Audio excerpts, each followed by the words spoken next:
What is up, FPL managers guys? Today we are looking at the best players to buy in Game Week 15 and my Game Week 15 team selection. Let's get right into it.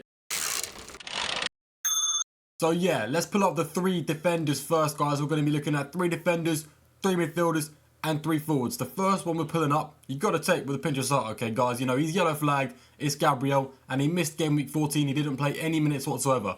So when thinking about this transfer, okay, you've got to wait until the deadline. You've got to wait for a bit more team news. And, you know, at the end of the day, if Gabriel turns out to not be, available to play, then just get Saliba instead. It's not the end of the world. Just be patient with this one. Arsenal obviously have the best defence in the league. I know they don't have the most clean sheets right now, but the data shows they clearly do across the season. They've been unlucky with a few games, you know, they haven't been on the best form, and they've picked up a few red cards. So it's not been all fun and games for their defence, but I believe in the next 6 or 7 game weeks, they can be picking up around 3 or 4 clean sheets, which, you know, I think that's quite good. And obviously Gabriel has the most goal threat for a defender from Arsenal, so he's the one you go for. Arsenal are going crazy with the corners. If Gabriel played, he would have scored a goal in Game Week 14 because Arsenal had 14 corners and scored 2 of them. After that is Trent, who at the beginning of the season had 3 points on unexpected assists and only 1 assist from it. But then against Newcastle, he managed to bag 0.4 expected assists and he got 2 assists from it. So the assists are coming through for him now. It's the one game he didn't even start. He came on as a sub. And his expected assist numbers here for a defender, they're quite high. With all things being considered, you know, Trent on low minutes just coming back from the injury with the high expected assist, it's clearly the best for any defender in the game looking at creative potential. And Liverpool, their fixture run is pretty solid now, guys. It's good to own a Liverpool defender because their next 7 games look really damn good. I see a few clean sheets here for them as well. But with Trent, you're going to get that assist potential as well. The best defender to go for in the game, in my opinion. Obviously, he is the most expensive, so that's what you'd expect. Finally, we've got Gavardio, guys. We're looking at premium defender after premium defender, guys. Gavardio has 1.6 expected goal involvements in the last 5 games.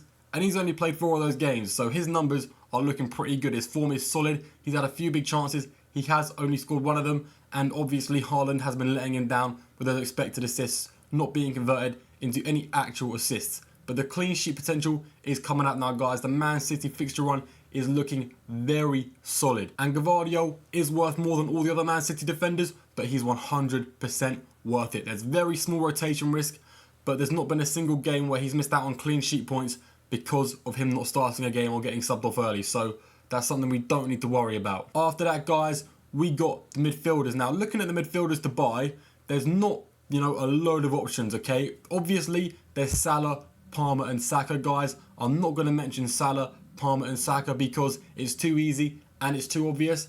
Also, I think, you know, if you have them and you think they're worth having, you already own them. And if you don't, then you never will. So we'll just leave it there, guys. You know, you already know about Salah, Palmer and Saka. You don't need to go on about it. So the midfielders I've chosen, first one, we're looking at Semenyo, who is insanely cheap for 5.7 million. His expected data right now isn't amazing. He's only played 4 out of the 5 last games, and the Bournemouth recent games, they've been quite tough.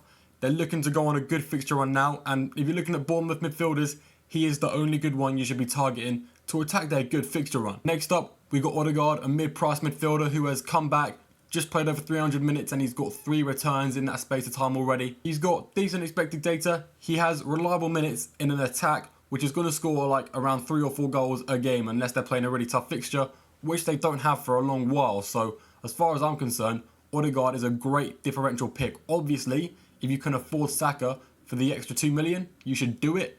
But Odegaard himself is very decent. Well, he's decent value at 8.3. It's not amazing value, but it's a solid differential pick. He's always racking up the expected assists consistently every single time he's been playing this season. And you know he's going to score a few goals from outside the box this season as well. So definitely a reliable player you guys should be looking to buy if you want a differential. But, you know, a lot of you are going to be preferring the cheaper options, so I do understand that. Now, guys, we're looking at our Brighton player. Now, Brighton, guys, short-term options they are, okay? The next 4 fixtures are great. After that, you probably be looking to sell your Brighton assets because their games get quite hard. Now, Mitoma here is definitely the best Brighton midfielder. He's their most expensive player, but he's only 6.5 million, so not too expensive, and his form is insanely good right now. He's a reliable guy. In the next 4 games, I can see him getting 3 or 4 returns. I don't think he'll get big double-digit points or anything like that, but he's a solid dude and definitely worth the 6.5 mil. Just remember, short term. And we'll stay on topic now, guys. Going to the forwards, we've got another Brighton forward. Remember, short term, okay? 4 fixtures, then you'd probably be looking to sell him, okay? So you want to be looking at the other guys like Isak or Evanilson for longer term options, but if you're looking for a short term fix, yeah, Pedro is 100% the guy to go for. His per 90 stats since coming back from injury must be like the highest in the game. It's ridiculous. He's not played that many minutes, but his expected goals and his expected assists are so damn high. He's also going to be scary to go without. Like, I don't own Pedro and his effective ownership is quite high. For these easy games, I am going to struggle. The next forward I want to discuss is Evanilson. Now, like I said, guys, the Bournemouth fixture run is very good. I'd say it's top 3 in the game. You know, debatably, you could argue it's maybe, it would definitely be at least top 5, okay, guys? It's a very solid run, and Evanilson is easily their best attacker. He's definitely better than Semenyo, but Evanilson takes up a valuable forward spot because there's so many good forwards in the game, you may not be able to fit him in. That's when going for Semenyo is an okay idea. But Evanilson, in my opinion, guys, is insanely good. You see here his expected assists are quite low, and he did just get 3 assists in 1 game. That's because he won all 3 penalties for Kluivert. You don't get expected assists for that. If you did, it would be like 0.79 expected assists per penalty, and in that case, they would be quite high. And obviously, his expected goals are insane, and he's insanely cheap, only 6 million. So yeah, guys, cheap forward, I would go for, if I was getting one, 100% Evanilson. And finally, we have Mr. Fixture Proof, okay? Isak doesn't do well in the easy games, only does well in the hard games, which is really weird. I mean, he's going to do well in some easy games eventually. You know, he's got away to Brentford, then he's playing 2 newly promoted teams. I'm hoping he can actually return in those games instead of only returning in the hard ones. So I could talk about this Newcastle fixture run and how good it is or how bad it is. It's above average, it's decent, but it clearly doesn't matter for Isak. He's going to do his thing either way. I mean, I'll end it with this, right? If Isak's playing at home, you want him in your team. Anyway, guys, that's the plays to buy done. Let's take a quick look at my team selection. We're leading with Fabianski playing home to Wolves instead of Sanchez, even though Sanchez didn't play last game week anyway, which kind of got on my nerves. The rest of the defence is looking solid. Mazraoui playing against a poor attack in Nottingham Forest. Gvardiol playing against a poor attack in Crystal Palace. And Gabriel, well, let's hope he plays this time. Overall, I'm pretty happy with that defence. Looking at the midfield now, it has to be Salah captain, no question. I captained Cole Palmer last game week for the away to Southampton game. He got 7 points, whereas Salah got 18. I was distraught. So yeah, now Salah has the easier fixture. He's definitely going to be my captain. But let's be honest, it's going to be one of those games where he drops a 3-pointer anyway. Then we got Cole Palmer playing away to Tottenham. I don't expect loads from Palmer in this game because Palmer is normally a lot better in the easier games than the hard games. But Palmer's on penalties, and he's involved in a lot of what Chelsea do. Odegaard, my differential player, playing away to Fulham.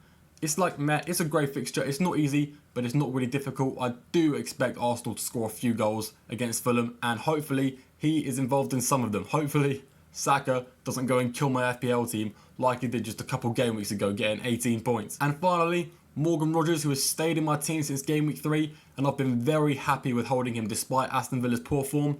They are now playing home to Southampton, and you know, fingers crossed, guys, Aston Villa find their form in the easiest possible fixture they could ever get in the Premier League. And obviously, we want Morgan Rogers to be at the centre of all that. The front 3 looked amazing. As you can see, guys, I've gone with the mid-priced forwards on my wildcard in Game Week 12 instead of the cheap forwards. I'm still believing in that pick, even though Havertz, Jackson and Isak have already missed 1 game each since I wildcarded, which is kind of annoying.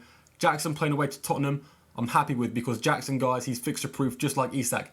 If you look at the games he scored in this season, most of them, more than half, they have not been easy games. So I'm really happy with Jackson in this lineup. And Isak playing away to Brentford, it's not that easy either. But like I said, Isak being fixture proof, I'm not bothered. Havertz.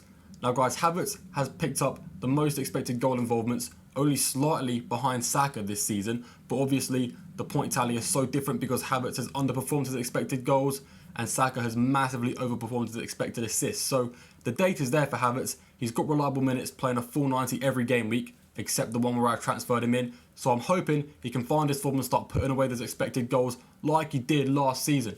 Anyway, guys, let me know what you think of the team. I've rolled the transfer. I've not made any changes whatsoever. I'll be going into next game week with 3 free transfers. Anyway, guys, if you made it this far, thank you very much for watching. You are always greatly appreciated, and I'll see you in the next video.